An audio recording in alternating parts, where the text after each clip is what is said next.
नरेंद्र मोदी में वो जो है वो राहुल में नहीं है, तो हमारा गाँव का सपूत है।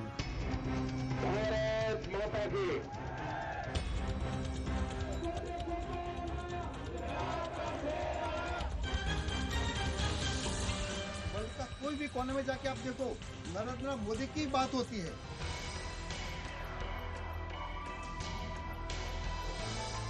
हमारे कल्याण करो, विकास करो।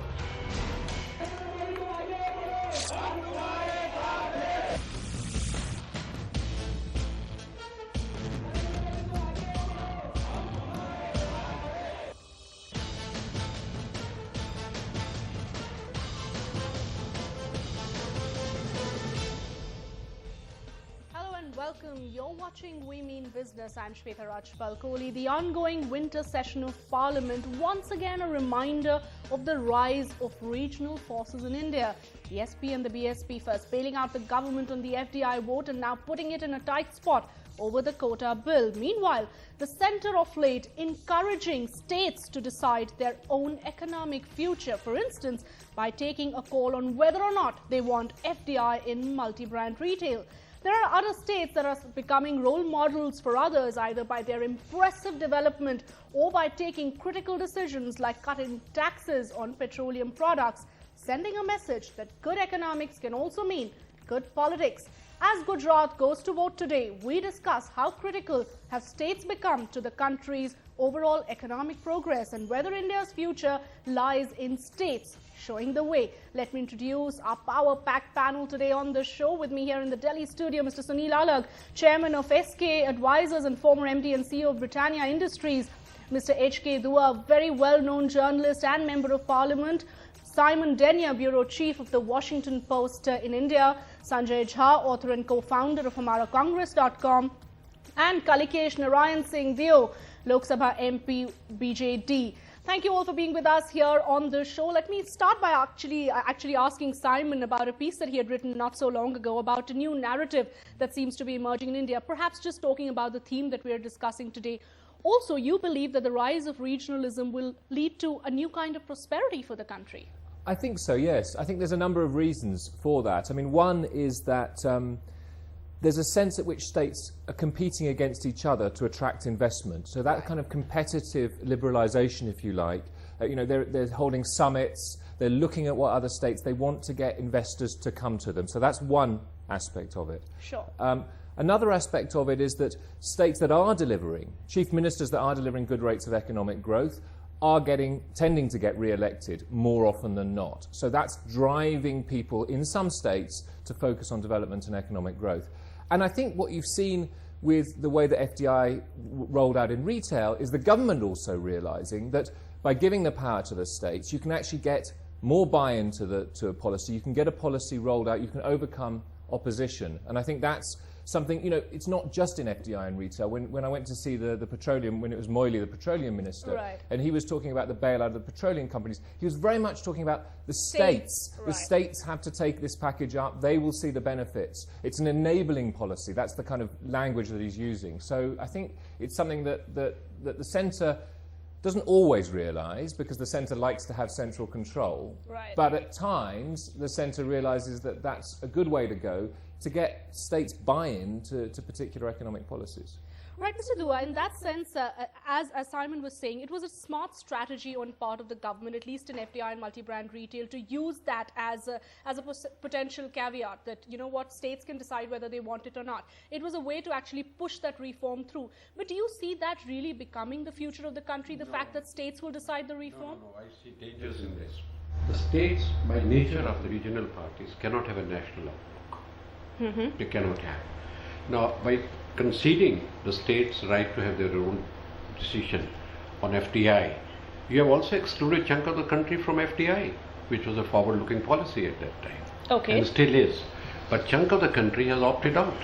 Now, simply because their politics doesn't their allow politics them to. Is different. Okay, so even And if a state secondly, may want it, they won't. Have become they are bound to be regional parties. Right. They become very powerful. Right. The centre has become weak. Now, economic policy cannot be dissociated from foreign policy and the politics of national politics. Right. Now, if centre is too weak to enforce national policies, then I'm afraid some states will go this way, other states will go that way. That's not good for the country.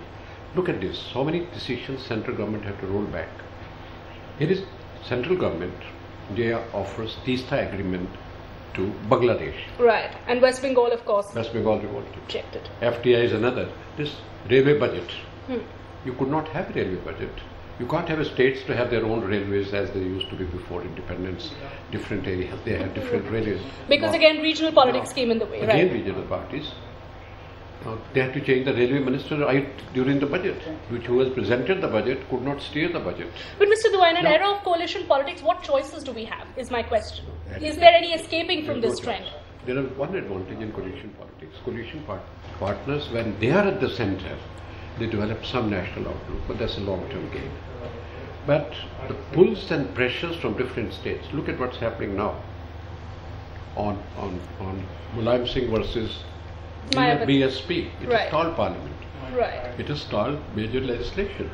I'm not on the merits of the legislation. Similar problems are going to arise in other states also. In Tamil Nadu, whatever DMK proposed, Jayalalitha disposes of. Right. Now, this is going to have impact on political decision making and foreign policy and as well as economic policy. I don't think you will have coherence, and ultimately country wants an international world, international countries, other countries also want coherence in the policies before. Investor also wants coherence in the policies. You can't invest just in Gujarat and not in Bengal, or you want But national is market. that something that is likely to happen? Mr. Alagh, while we agree with Mr. Dua that he's saying that it may not necessarily be a healthy trend, the fact also remains is, given the nature of coalition politics, this may be the only way out. But the flip side of it could be states that do embrace some of those reforms that show results can actually set examples. You know, I'd like to say that, you know, we are doing things in bits and pieces. Right. When you start to say the states have power, there has to be an understanding also on how the financial budgets are prepared. So what happens in Bengal? Here you have Mamta saying, I'm going to give everything free to my people. Okay, and who's going to bail me out? The center. So she doesn't realize that, look, she has to earn her own money before you dish it out. So unless that, see, the old system was center actually doled out. There were very local taxes which a state could do, and you know, and therefore, unless you bring about a complete change, you'll have the opposition resisting. Even when people were saying that FDI could be has gone on to the state level, they still oppose it at a national level. So I think unless you get a little bit of maturity, I mean, Mamta for me is like the mafia. She takes protection money. You want me to vote for you? If you give me this, I'll give it to you.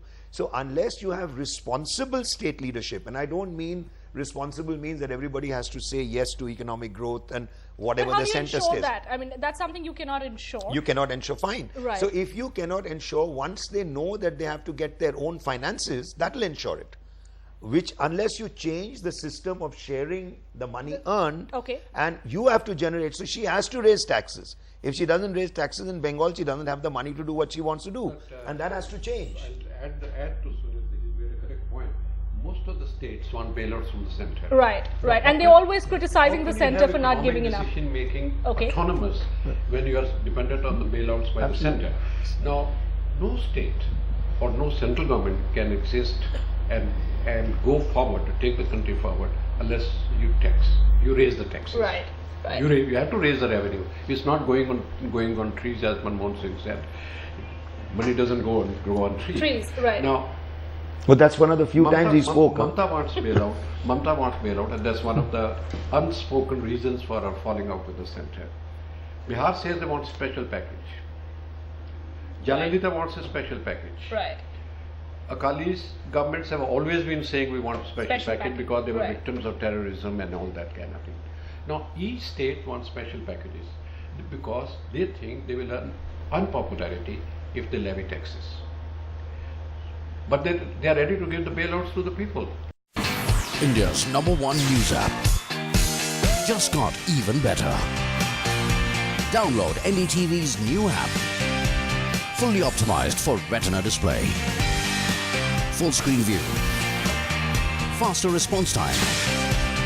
And Sudoku. NDTV's new iPad app. Download now.